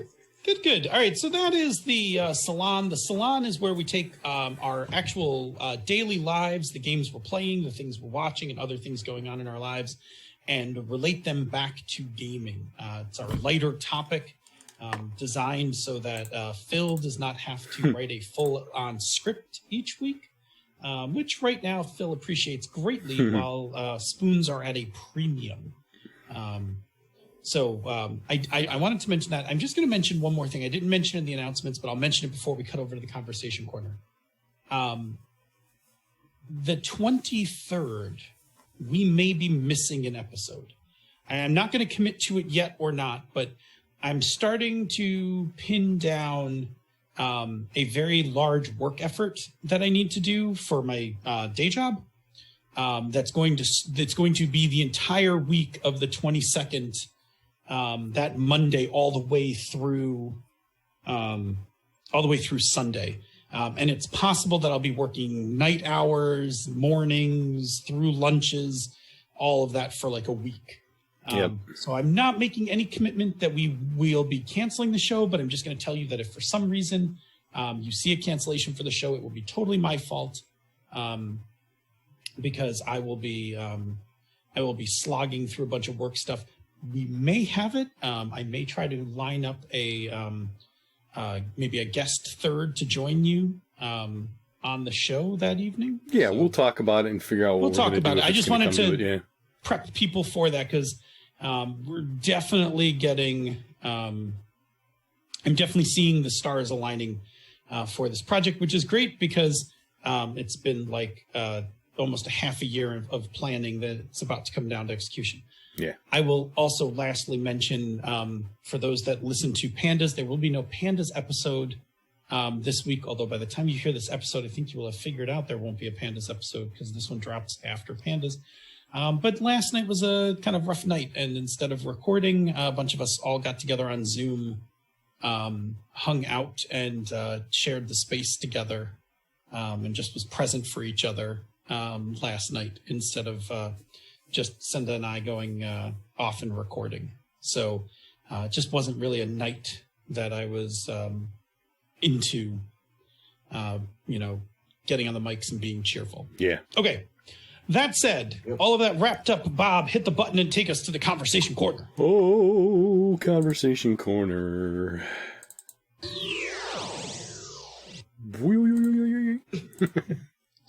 All righty, Here Bob. we are. My friend, what have you been doing? Yeah, so of late, the most recent things that I've been doing have been trying to nudge my creativity. I had a couple of bugs kind of bite me, and I started to okay, let's use this as an opportunity to try and push my creativity into gear again, see if maybe I can get something going, get the impetus, rolling downhill or whatever. And one of the things that I ended up with was we've been talking about doing some more cooperative play in Minecraft Season 5, and so we were talking about a bunch of us all kind of having a co-op, one shared base that we all kind of hang out at for our primary stuff, and each person taking a different function or doing certain tasks and kind of going from there. A little hippie commune. And so what I started doing was thinking about what something like that might look like. And I actually got out, I have a pad of graph paper. I got that out and I started doing box by box, where the bricks would go for laying out the shape of a new building and different stuff like that, doing kind of like a schematic. I built some stuff in my solo instance. I found a mod called Schematica that lets you take something that exists, create a blueprint of it, including a list of all the materials, and then you can load that in any other instance that's running Schematica, and it will let you do what is almost like a 3D print. You load the schematic into the system. You say you want to do a print, and as long as you have the materials in your inventory, you just kind of walk around and point at where the bricks would go, and it lays them down for you out of your inventory. Sweet. And you just layer. You can do it all in one shot, or you can do it layer by layer. Mm-hmm. So I actually quote unquote 3D printed a building, just walking around and having all this stuff come out of my inventory. So I'm looking at stuff like that, and then how would we lay out a compound with the main building and a greenhouse over here, and maybe the warehouse over here, and that kind of stuff. The other thing I started working on after our Forbidden Lands game on Sunday was a map of our stronghold called Weatherstone. There is a picture in the book. There's two pictures actually, black and white, and then there's one that's like a color image that kind of gives you an idea better of where the water is on the ground for the moat and different stuff like that. But there isn't a ton of detail about this structure. And so I don't remember if Phil was the original one who spawned the idea or if it was a common thing that multiples of us came up with. But essentially what I'm going to do is I've got a piece of graph paper. I already started fiddling with it. And I try and do an overhead view of what the castle grounds look like in the physical structure and the surrounding moat and everything like that. And then do a side view of elevation and different stuff like that. And after playing with it a little bit today, I'm fairly confident I'm probably going to have to take some liberties because some of these structures in the picture look kind of small for what I remember them being when we were going through them the first time. There's the dining hall area that's like a great hall where the big long table where a whole bunch of people sit and eat. And off of that, there's supposed to be like a greeting hall, kitchen, servants' quarters. And I'm like, that building doesn't look big enough to have all that stuff in it. So yeah, that's what I've been doing. I've been trying to boost my creativity. And plus, I've been wanting to fiddle around with some cartography again, because I used to do that kind of stuff a long time ago. And it can be fun. So I'm actually excited to see it, and I'm totally fine with you taking liberties. The the game does not. The picture that they give you and the descriptions they give you will vaguely go together. Yeah. So I'm totally fine. By this point to just be well, here's some general features from the picture. Now turn that into turn that into something interesting. Yeah. So that's very cool. Jerry, but what about you? What else is going on? Mostly lately Minecraft.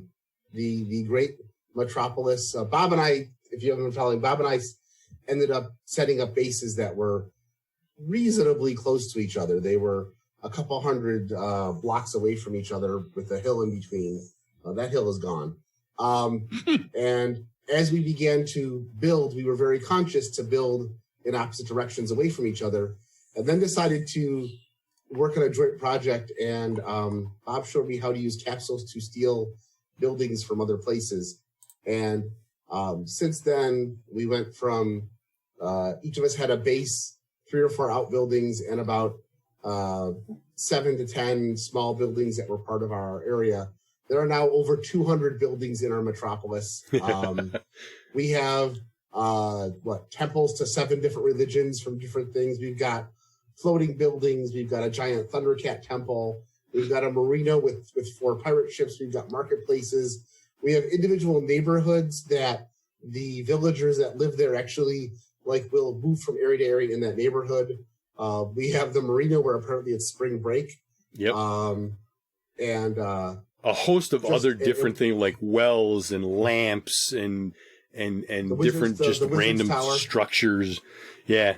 I think my favorite accomplishment has been I went out exploring last week, and one of the things you find in Minecraft are these desert temples. They're basically a single step, like a Mayan block pyramid with 2 entryways, and there's treasure inside.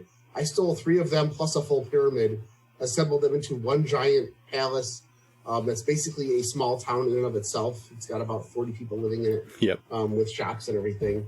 Bob has been adding on, and we just keep coming back communally, back and forth, adding. So I'll get on, and Bob has added. He's cleared the area and added something over here, or fixed a wall, or added. It's been a lot of fun, and the idea of having a communal goal has been neat because I'll do something and then Bob will come back, and Bob is a little bit more OCD than I am, so Bob will come back and make it symmetrical, which is really cool. We'll experiment with different block ideas. Yep. And it's kind of it's part of, but not the only thing that led to the idea of a communal thing. I think we've got well over 200 buildings. I know we've got close to 500 villagers living in the village. And we just keep making it bigger and bigger. I like that you guys are going to crash the server next. Like, I crashed the last server. I feel like once you get to a certain level of villagers, you'll just crash the server in terms of raw calculation. I don't think our little commune is going to end up being that full of villagers, but no. This was an experiment to work with, and it's been a lot of fun because we're sharing a lot of resources, sharing a lot of equipment. And because of the way we're building things in a way that we're constantly protecting the villagers that are there. We decided that the spawn point where everybody starts was not that far, so we built a secure tunnel completely covered all the way from our place to there, so anybody who starts out in spawn can just walk safely to the village and come steal resources. It's been fun. Also did a lot of pride decorating. We did a bunch of buildings we took the roof off of and put them back in the rainbow flag, because there's enough colors of terracotta that you can do rainbow stuff. So I'll probably post some pictures of the fact. It's been fun, and it's video game Legos for me. So yeah. I mean, it's much of the same things I love about it as well. I've been playing as well, obviously. I'm also starting the effort to get Minecraft Season 5 going. I got kind of a spreadsheet together to start getting everyone talking about mods, and I could have worked on it this weekend. I didn't. I just didn't have the spoons to do it. I'm hoping to muster up some spoons this week to kind of get that list completed so Schmitty can start constructing the mod pack, and we can start getting testing going. Watching, of course, right now. What's that? He's just posted. He's playing with it right now. The new mod packs. No, that's great. I don't even know what's in the new mod pack then, because there was so much junk requested that we have to make some we gotta make some choices about what to cut in and what to cut out. Yeah. Still watching my DS9, watching a couple episodes each day.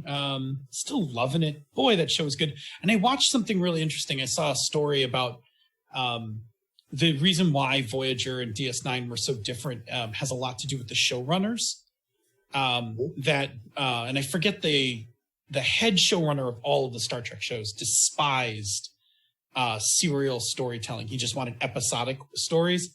So Voyager is mostly shoved into only being able to do episodic stories. But the showrunner specifically for DS9, I think his name was Ira. Ira Stephen Bear. Yeah, just didn't give a shit and just routinely ignored the direction to make the show more episodic. And was just like, you can fire me if you don't like it. And that's why DS9 is far less episodic and far more serialized with bigger arcs and things like that. And it's probably one of the things I love the most about that show. So anyway, I've been watching a ton of that. I've been reading more Marvel comics.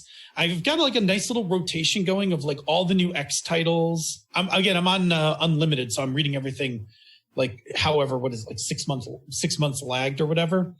But I've been reading a bunch of the X titles like Marauders and things like that.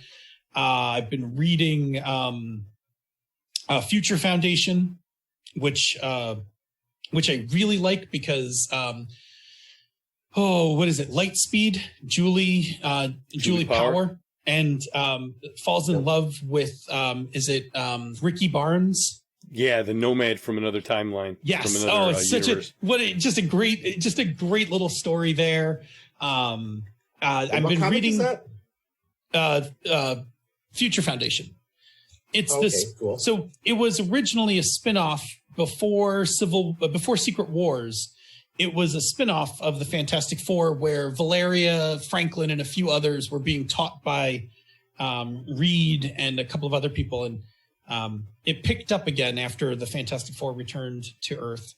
But I've been reading those. I've been reading the Captain America comics that follow all the Yucky Hydra stuff. No. I did not read the Yucky Hydra stuff. Yeah. I just have been reading the Captain Americas that come after it as Steve Rogers is trying to restore faith in the symbol of Captain America, and is being aided by this amazing array of the daughter. I think they're the Daughters of Liberty or something.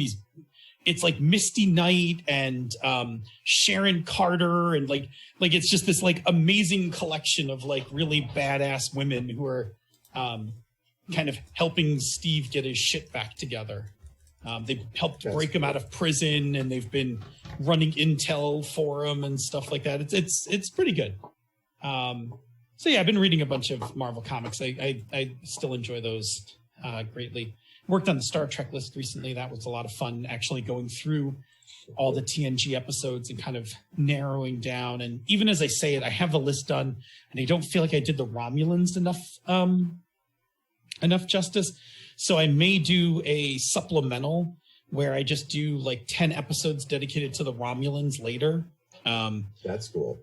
And I didn't give them a lot of love because none of the like you don't see the Romulans very much in DS9, and you don't see them at all in much at all in Voyager. So I kind of they were very much a TNG thing, but I kind of want to do them justice. I may need to add some supplemental ones later. I did some freelance work for Trophy Gold. That was fun. And I'm having a lot of trouble actually being creative. Like I am not on the part of the Maslow's pyramid where creativity is a thing. Like I have a lot of ideas. I have a couple things I'm like poking at with a stick. But nothing where I'm like, yes, I want to design a new game or finish this thing or whatever. I'm more like, yes, I finished working and I'm content enough to survive tonight. Like, I think I'll go play Minecraft. I'm just not there. And I'm not being hard on myself about it. Like I'm not I'm not beating myself up for that. If I was feeling more creative, I would be more creative. I am just clearly not there yet. And that's okay. Yeah. Like, it is what it is. I'm getting all my games prepped and done, and that's, a nice source of low stress creativity, right? That's I learned a while ago in therapy that designing a thing for publication is not a form of recreation. Writing games for you guys to run and play, like, that's fun. But designing a thing for publication is actually just work in disguise. And like, I just really don't need to do that right now. When things get better and life goes back to whatever normal is going to be, Turning Point and the Ditch Lilies are readily available. There is, in addition, some other stuff. Like I said, I'm poking around. I don't even want to talk about it yet because it's so fledgling that I might hate it later and just get rid of it, or I might love it and keep going on it. The other thing I'm doing, and that'll be my last thing, is I started reading with every intent to now run it, is The Mountain Witch. Don't get excited. It's the old one, not the new one. There is no new Mountain Witch. There never will be. We all lost our money on that. But I have the original Mountain Witch, and I've been reading it. And I have been finding it utterly fascinating how many words there are dedicated to gaming concepts that have now so totally been incorporated by us. There's like a whole chapter describing their task resolution system, and it's basically narration in, narration out with fortune in the middle. And I'm like, I read it and I'm like, okay, that was very detailed, very excruciatingly detailed about setting stakes and who gets to narrate like the outcome and all of that stuff. And I'm like, I'm taking for granted that like these were the building blocks to the games that we play today. And so I used to think that game was a bit more daunting to run, but the more I read it, I'm like, oh no, I can very much run this game. And I want to. It is a game that I have always wanted to run. It is drama. It is betrayals. It is, whatever, and reveals and all that stuff. And I am now surrounded by a group of friends who can totally play the living hell out of this game. That sounds really good. Yeah, so I'm going to finish reading it, and then I'm going to actually prep it and find some people and play it online. Like, I'm going to do all of those things. Cool. So, all right, that gets us really close to the end of the evening. Boy, have we been going long today, Bob. We need to do some patron shout-outs, and then we need to get out of here. All right, Patreon shout-outs. Mirko Froelich, Adrian Herman, Andrew Demps, Brantley Harris, Brett, Phil, Chris Steele, yeah, Curtis Y. Takahashi, Danielle Thomas, J. David Chrisman, and J.T. Evans. Thank you for being patrons. And thank you, everyone, for listening tonight. If you are free on Tuesday evenings at 8 p.m. Eastern, 6 p.m. the Queen's time, come join us live on Twitch, where you can chat with the other awesome listeners in the chat room for life and ask us the occasional question. If you cannot make it to the live show, check out our podcast each week, wherever you get your podcasts. And take a listen to some of the other shows in the Misdirected Mark Network, such as Down with D&D, Bone Storm Obsidian, BFM Gamers, Panda's Talking Games, The Gnome Cast, John Who Hustle, She's a Super Geek, and Bonus Experience, and The Lounge. You should also check out our sibling podcasts, Tabletop Bellhop, The Knights of the Night, and the always amazing Gaming and BS. Yeah, and after you have played a bunch of games and had some reflective thoughts, leave us some feedback. You can reach us directly at mmp@misdirectedmark.com. That's our old-timey email address. Check us out on Twitter. The show and the network is at Misdirected Mark. That guy is Robert M. Everson. That guy is GM Gerrymander. And I, as always, am DNA Phil. If you like what we do here and on the other shows in the Misdirected Mark Network, you can support our Patreon campaigns. MMP Down with D&D and Panda Talking Games are at patreon.com/MMP. She's a Super Geek is at patreon.com/SassGeek.